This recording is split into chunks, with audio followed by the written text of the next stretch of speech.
வணக்கம். இன்னைக்கு நாம வரலாற்றிலேயே ரொம்ப முக்கியமான ஆனா அதே சமயம் நிறைய பேரால தப்பாவும் புரிஞ்சுக்கப்பட்ட ஒரு நூலை பத்தி தாங்க பார்க்க போறோம். மனுஷங்க மனசுல எப்பவுமே இருக்கிற ஒரு பெரிய கேள்வி, அதுக்கு இந்த புராணம் பதில் சொல்ல முயற்சி பண்ணுது. அது என்ன கேள்வின்னு தானே யோசிக்கிறீங்க?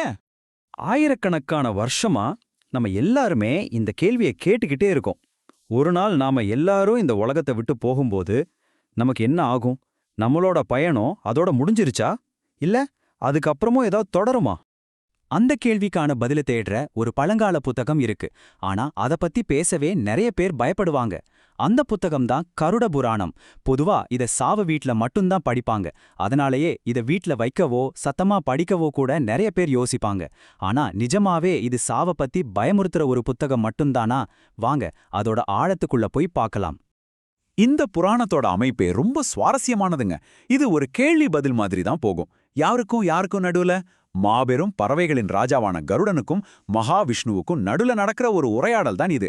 கருடன் நம்ம சார்பா நம்ம மனசுல இருக்கிற எல்லா கேள்விகளையும் சந்தேகங்களையும் விஷ்ணு பகவான் கிட்ட கேட்கிறாரு. அதுக்கு விஷ்ணு சொல்ற பதில்கள் தான் இந்த கருட புராணம். சரி, இப்போ ஆன்மாவோட அந்த கடைசி பயணத்தோட முதல் கட்டத்துக்குள்ள போகலாம். மரணம், அந்த நொடி. ஒரு ஆன்மா நம்ம உடலை விட்டு பிரியும்போது நிஜமா என்னதான் நடக்குது? கருட புராணம் சொல்றபடி ஒரு ஆன்மா உடம்ப விட்டு வெளியே வர்றப்போ ஏற்படுற வலி இருக்கே, அப்பப்பா, அது கிட்டத்தட்ட 40,000 தேள்கள் ஒட்டுமொத்தமா நம்மள குட்னா எப்படி இருக்குமோ அந்த அளவுக்கு கொடுமையா இருக்குமா. சும்மா யோசிச்சு பாருங்க, அந்த வலியோட தீவிரத்தை வார்த்தையால சொல்றதுக்காக இப்படி ஒரு உமை. அந்த மரண தருணம் ரொம்பவே தத்ரூபமா விவரிக்கப்பட்டிருக்கு. யமரோகத்திலிருந்து 2 பயங்கரமான யமதூதர்கள் வருவாங்களாம். அவங்களோட தோற்றத்தை பார்த்து பயந்து போன ஆன்மா இத்தனை வருஷமா வாழ்ந்த இந்த உடம்ப விட்டு போகவே மாட்டேன்னா அடம் பிடிக்குமா. ஆனா விதி யாரை விட்டது? அந்த ஆன்மாவை கயிறுகளால கட்டி வலுக்கட்டாயமா இழுத்துட்டு போவாங்களாம். இங்கிருந்து தான் அந்த ஆன்மாவோட மகா பயணம் தொடங்குது. இங்க தான் ஒரு முக்கியமான ட்விஸ்ட். அதாவது இறந்த பிறகு எல்லா ஆன்மாக்களோட பயணமும் ஒண்ணு கிடையாதான். நாம பூமியில எப்படி வாழ்ந்தோமோ அதை வச்சுதான் நம்ம பாதை தீர்மானிக்கப்படும். நல்லது செஞ்ச புண்ணியம் செஞ்ச ஆன்மாவா இருந்தா அவங்களோட பயணம் ஒரு ரதத்துல அழகான தோட்டங்கள் வழியா இருக்குமா. ஆனா பாவம் செஞ்ச ஆன்மாவா இருந்தா கயிறால இழுத்து சாட்டையால அடிச்சு நெருப்பு பனி சேருன்னு கொடுமையான பாதையில கூட்டிட்டு போவாங்களாம். இப்படி அந்த நீண்ட கடினமான பயணத்துக்கு பிறகு ஆன்மா கடைசியா யமலோகத்தை போய் சேருது. இங்கதான் அசல் ஆட்டமே ஆரம்பிக்குது. நம்ம வாழ்க்கையோட ஒட்டுமொத்த கணக்கும் விசாரணைக்கு வர்ற இடம் இது. இது ஒரு பிரபஞ்ச நீதிமன்றம், அதாவது ஒரு காஸ்மிக் கோர்ட்ரூம்னே சொல்லலாம். யமபட்டினத்துக்குள்ள போறதுக்கு மொத்தம் 4 வாசல்கள் இருக்கான். கிழக்கு, மேற்கு, வடக்கு, தெற்குன்னு. நீங்க செஞ்ச கர்மாவுக்கு ஏத்த மாதிரி தான் உங்களுக்கு வாசல் ஒதுக்கப்படும். ரொம்ப பக்தியா தர்மத்தோட தானம் செஞ்சு வாழ்ந்தவங்களுக்கு முதல் 3 வாசல்கள். ஆனா பாவம் செஞ்சவங்களுக்கு அவங்களுக்காக ஒதுக்கப்பட்டது தான் தெற்கு வாசல். இங்க தான் சித்ரகுப்தன் என்ட்ரி ஆகிறாரு. அவரை ஒரு செலஸ்டியல் அக்கவுண்டன்ட்னு சொல்லலாம். நாம பிறந்ததிலிருந்து இறக்குற வரைக்கும் செஞ்ச ஒவ்வொரு நல்ல விஷயம், ஒவ்வொரு கெட்ட விஷயம், ஏன் மனசுல நினைச்சது கூட ஒன்னு விடாம அவரோட கணக்கு புத்தகத்துல பதிவாகியிருக்குமா. அவரோட கணக்குல இருந்து ஒரு சின்ன விஷயம் கூட தப்பிக்கவே முடியாதாம். சரி, சித்ரகுப்தன் கணக்கா பார்த்து பாவங்களோட பட்டியல் ரொம்ப பெருசா இருந்தா, அப்போ செஞ்ச பாவத்துக்கான பலனா அனுபவிச்சுதானே ஆகணும். அதுதான் அடுத்த கட்டம். தண்டனை மூலமா ஆன்மாவை தூய்மைப்படுத்துறது. ஆமா, இது வெறும் தண்டனை இல்ல, அதுக்கு ஒரு பெரிய நோக்கம் இருக்கு. கருட புராணத்துல ஒவ்வொரு பாவத்துக்கும் ஒவ்வொரு விதமான தண்டனை சொல்லப்பட்டிருக்கு. உதாரணத்துக்கு, அடுத்தவங்க பொருளை திருடுனா தாமிஸ்ரம்ங்கிற நரகத்துல மயக்கம் வர்ற வரைக்கும் அடிப்பாங்களாம். சுயநலத்துக்காக மத்தவங்கள கஷ்டப்படுத்தினா கும்பி பாகம்ங்கிற நரகத்துல கொதிக்கிற எண்ணெய் சட்டியில போட்டு வறுப்பாங்களாம். இது ஒரு செஞ்ச வினைக்கு இதுதான் பலன்ங்கிற மாதிரி ஒரு காஸ் அண்ட் எஃபெக்ட் சிஸ்டம் தான். ஆனா இங்க நாம ஒரு விஷயத்த ரொம்ப தெளிவா புரிஞ்சுக்கணும். இந்த தண்டனைகளோட நோக்கம் பழி வாங்குறதோ இல்ல கொடுமைப்படுத்துறதோ கிடையாது. இதுக்கு பின்னாடி ஒரு காரணம் இருக்கு. ஒரு துணியில அழுக்குப்பட்டா அதை சோப்பு போட்டு துவைச்சு சுத்தப்படுத்துறோம் இல்லையா?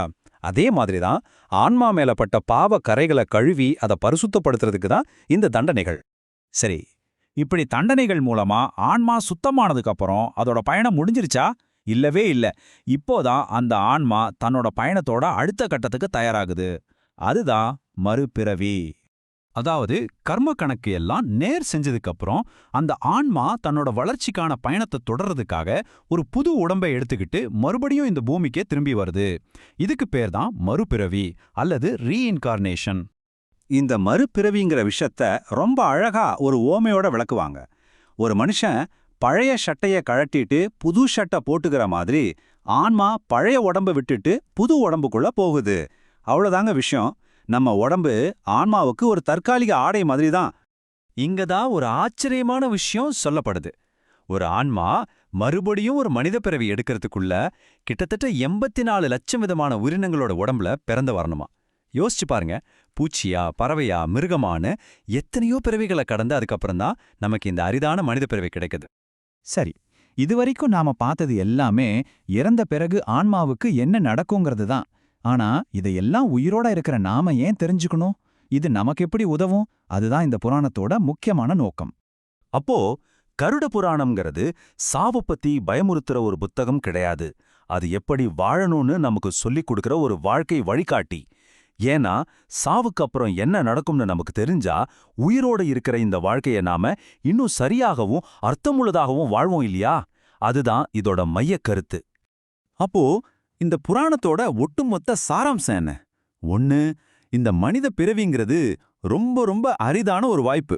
2, நாம செய்யற ஒவ்வொரு செயலுக்கும், அதாவது நம்ம கர்மாவுக்கு நிச்சயம் ஒரு விளைவு உண்டு. 3, அதனால கருணையோடும் தர்மத்தோடும் வாடுறது தான் நம்மளோட நோக்கம். கடைசியா நம்மள நாமே யாருன்னு தெரிஞ்சுக்கிட்டா அதுதான் உண்மையான விடுதலை. கடைசியா இந்த கேள்வியை உங்ககிட்டயே விட்டுட்டு போறேன். இவ்ளோ அரிதான ஒரு பரிசா கிடைச்சிருக்கு இந்த மனித வாழ்க்கை. இத வச்சு நீங்க என்ன செய்ய போறீங்க? உங்களோட வாழ்க்கைய எப்படி அர்த்தமுள்ளதா மாத்திக்க போறீங்க? ஒரு நிமிஷம் யோசிச்சு பாருங்க.